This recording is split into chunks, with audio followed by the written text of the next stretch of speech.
So तू चला हवा येऊ द्याचा पार्ट होतेस. सो ते कसं वर्क करतं चला हवा येऊ द्या? इतकं प्रत्येक वेळी आपण बघतो की नवीन नवीन स्क्रिप्ट, नवनवीन कॅरेक्टर्स सगळ्या आणि एकदम जमिनीवरचे त्यांनी पॉइंट्स आणलेले असतात. सो ते कसं करतात इतकं ते?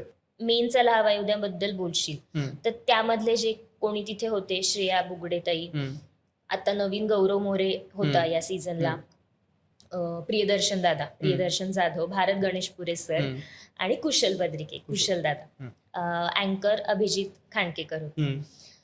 सो हे सगळ्याच लोकांना बघून इतकं इन्स्पायरिंग होतं आणि माझ्यासाठी हा जॉनर कम्प्लीट वेगळा. मी याआधी खूप मला असं वाटायचं की मी खूप रिअल किंवा इमोशनल सीन्स करू शकते, पटकन करू शकते, किंवा साध्य सटल कॅरेक्टर, जास्त कॉम्प्लिकेशन नसणारं नॅचरली असं मी काम करू शकते.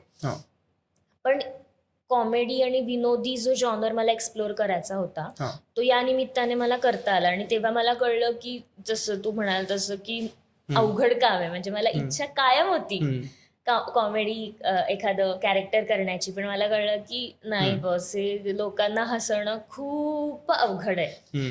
आणि मॅडनेस म्हणजे कम्प्लीट मॅडनेस पाहिजे तुमच्यामध्ये, जो त्या 5 लोकांमध्ये होता.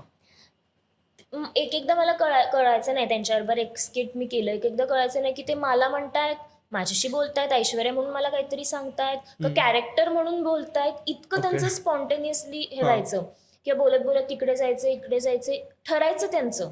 आणि स्वतःमध्ये पण इतकं अंडरस्टँडिंग की मी इथे गेले तर तू तिथे जाणार, जागा कशी बदलायची. म्हणजे ते इतके कसलेले कलाकार आहेत की ऑन द स्पॉट सुद्धा त्यांच्यात चेंजेस व्हायचे. आणि आम्ही इतके हसायचो, शूटला इतकी मजा यायची. म्हणजे स्किट करण्यापेक्षा ह्या लोकांचं स्किट बघणं आणि त्यांच्या मध्ये काय गोष्टी घडतात ना, की चुकलं टेक्निकली पण चुकलं ना, तर आम्हाला कळायचं नाही की ह्यांनी स्क्रिप्ट मधला पंच मारलाय का रिअल मध्ये बोललेत एकमेकांना.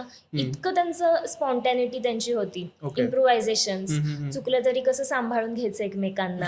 आणि तिथल्या तिथे डायलॉग चुकला तरी लगेच कसं स्विच व्हायचा किंवा त्यातच कसं सांभाळून घ्यायचं. सो ऑब्झर्व करून यांना इतक्या गोष्टी शिकायला मिळाल्या.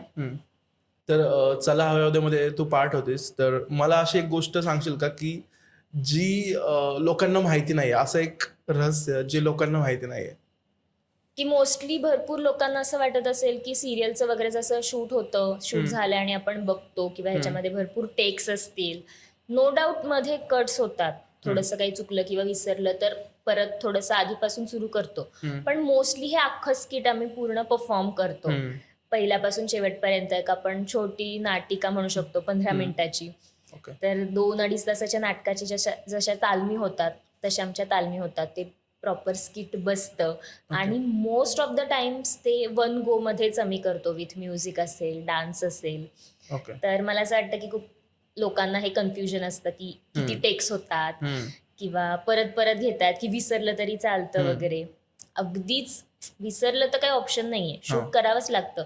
पण जास्त करून आम्ही असं ट्राय करतो की ते 1 गो मध्ये स्किट व्हावं. आता जो चला हवा येऊ द्याचा सीझन झाला तो थोडासा वेगळा होता. म्हणजे याआधी आपण बघत होतो की सिनेमे येत होते प्रमोशनला आणि त्यांची जी कोर टीम होती तर त्याच्यावरती ते प्रमोशनल स्किट करायचे, जे ऑलरेडी एक्सपिरियन्स्ड आणि सगळेच अनुभवी कलाकार आहेत, भाऊ कदम सर आणि सगळे. तसा तो होता. पण आत्ताचा आमचा जो सीझन होता ना, त्यांनी थोडंसं नवीन टॅलेंटला प्रोत्साहन दिलं होतं. सगळ्या महाराष्ट्रातून नवनवीन ऑडिशन्स घेतले होते आणि त्या लोकांचे असे ग्रुप बनवले होते 5. 5 गटामध्ये 5 मेंटॉर्सकडे हे ग्रुप होते आणि मग आम्हाला स्क्रिप्ट यायचे. प्रत्येक आठवड्याला स्किट असायचे आमचे. तर मग त्यामध्ये असं असायचं की एक दिवस स्क्रिप्ट आम्हाला मिळायची फुल डे प्रॅक्टिसला, त्याच दिवशी टेक्निकल आणि सेकंड डेला डायरेक्ट शूट. सो एका दिवसामध्येच आम्हाला स्क्रिप्ट वाचून ती समजून घेऊन मग त्या कॅरेक्टरमध्ये आपण काही वेगळं करू शकतो तर ते पॉइंट्स ऍड करून टेक्निकल म्हणजे विथ माईक, विथ आपले प्रॉप्स ऑन स्टेज, पहिले ऑफ स्टेज ते स्किट बसवून मग ऑन स्टेज ते बसवायचं. आपले मुवमेंट्स काय असतील ते डिरेक्टर बसवायचे, विथ म्युझिक काय ऍड करायचे, डान्स मुवमेंट्स काय ऍड करायचे. सो ते टेक्निकल रिहर्सल व्हायचे, हे फुल डे व्हायचं आणि नेक्स्ट डे डायरेक्ट ते परफॉर्म करायचं. सो म्हणजे 24 तासामध्येच सगळं करायचं, पाठ करायचं विथ कॉस्ट्युम, अजून ऍडिशन्स काय घ्यायचे असतील तर ते सगळं, आणि next day direct shoot. So मला वाटतं की आर्टिस्ट म्हणून तयार करणारी ती खूप प्रोसेस होती.